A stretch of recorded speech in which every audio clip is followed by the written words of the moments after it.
Bismillahirrahmanirrahim. Assalamualaikum warahmatullahi wabarakatuh. Dan hari ini kita baru selesai menjalankan operasi bersama-sama dengan pasukan dan daripada IPDPJ yang diketuai oleh ASP Izani.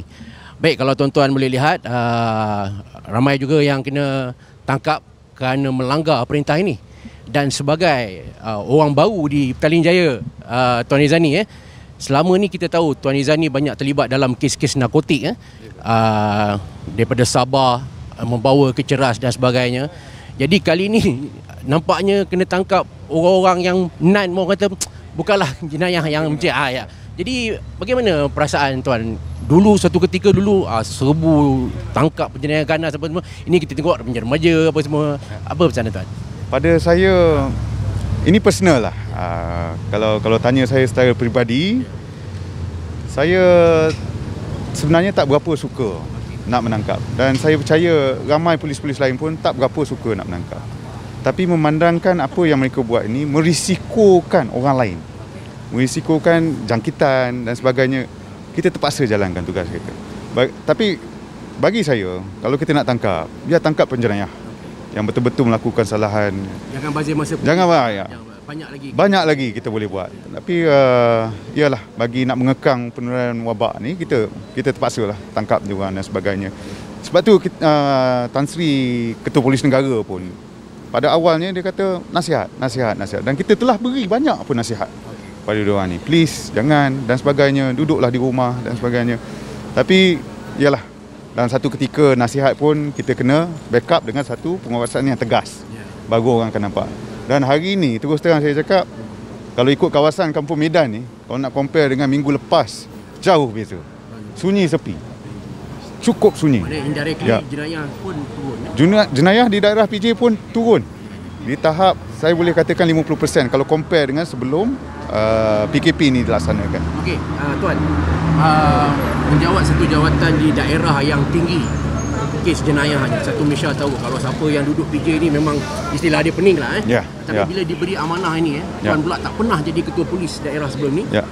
Tapi bila dinaik pangkat, dimasukkan ke dipindahkan ke IPDPJ. Sudah tentu ada cabarannya yang tersendiri. So mungkin dalam tempoh beberapa bulan ni, kan, bagaimana tuan melihat tugas tuan di IPDPJ? Cabaran dia memang besar lah. Saya memang tambah saya pula tidak pernah menjawat jawatan KPD. Tapi apa yang penting dalam menjawat satu-satu jawatan itu ialah kita punya preparation, kita punya persediaan dan juga perasaan ingin tahu. Kalau kita tak tahu, kita find out. Dan saya mempunyai satu team, satu pasukan yang baik yang membantu saya. Saya punya timbalan ketua polis daerah, orang yang berpengalaman, dan ketua-ketua bahagian saya. Jadi saya sentiasa bekerjasama dengan diorang. Tuan tengok spirit anggota Petaling Jaya ni, tuan. Diorang terpaksa spirit di daerah yang cukup banyak kes ni. Bagaimana tuan melihat semangat diorang? Semangat diorang cukup tinggi. Dan satu saya percaya, kalau anggota dan pegawai-pegawai di bawahan kita ni, kalau dia nampak bos dia turun sekali, semangat dia lain. Ini pengalaman saya dari narkotik dan sebagainya. Apabila kita turun sekali bersama-sama dia buat kerja, lain semangat. Dan saya akan teruskan bersama mereka. Okey, soalan terakhir tuan. Di PJ ni dia ada golongan bawahan, golongan marhain, dia juga ada golongan yang berpendapatan tinggi, kan? Bagaimana cabaran tu tuan? Mungkin contoh di Sabah tu mungkin tak seperti di PJ. Macam mana tuan melihat? Kita tengok daripada grouping, cara kita berkomunikasi lah terutamanya.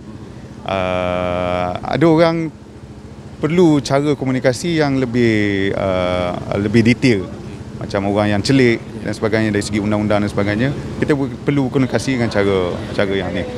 Bagi golongan yang lain pula, saya ingat kalau kita humble, kita rendah diri, terutama sekali golongan marhain, kalau kita rendah diri, dia orang tetap akan menerima kita.